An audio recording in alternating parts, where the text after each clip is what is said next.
Manipur ki mafam sinba thung nangasi British ki Makhuttagi ning Tamkhiba Numit Manipur Independence Day thorom Pangthokhre masigi saruk ama oina Protection and Preservation Committee Manipur PPCM na sinduna humfudra tarukrak suba British ki Makhuttagi ning Tamkhiba Numit palan thorom lamboi khongnang khongda leiba Manipur jagoi marup ki Golden Jubilee States ta Pangthokhre thorom aduda Jeliangrong United Committee Manipur ke President Maibon Phaumai PPCM की convener Maibam Bishweshwar Manipur university की history department के retired professor Naorem Joy Kumar united people's front के advisor L Jadu all Manipur united clubs organisation advisor Ito Tongram अथोइब मिथुंगलेन सिंगोई के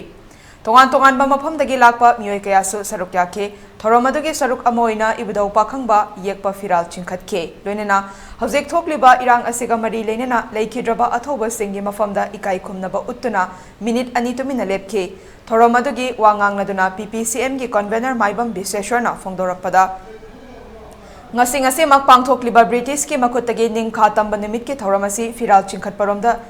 चटखिबगी मवोंग अमदा लेरी अदुमकपो पांगथोकलिबा थौरम असिदि मतम अमदा लेरंबा इपा इपु सिंगना लौरंबा थौदांग अमदे मखोइना मणिपुरगी दमक कथोकलंबा सिंग अदुगी मखोइबु निंगसिंगबगी थौरमनि मतम अदुगी इपा इपु सिंग अदुना लौरंबा थौदांग अदु ngasiगी तुंगी मिरोलना निंगसिंगदुना लेगदबनि अमरोमदा हजिक लमदम असिदा थोकलिबा इरांग असिगा मरी लेनना cookie militant सिंगी मरक्ता यावख्रबा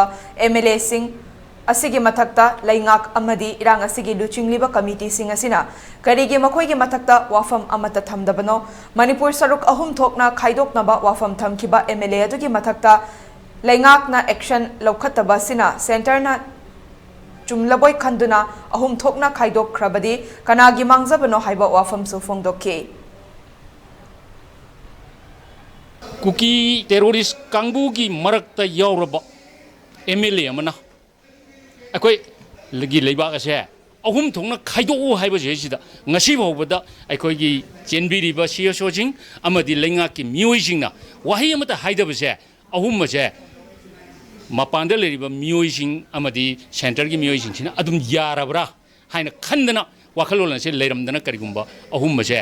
थुगाइरक तारगदि मोय करी खनगदगी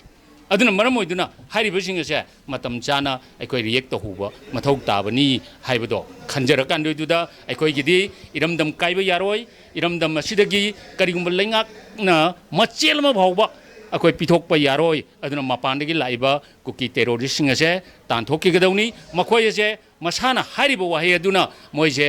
बुक तौरगा फाबा यारबदो ngasi भावबा तौदबसे मसिमतंगदी ngasi PPCM gi माइगैदगिसु मसि पेंजेदि अदुना हाइरिबसिंग असे हाइजरगा मतंग असिदा टेंशनजगे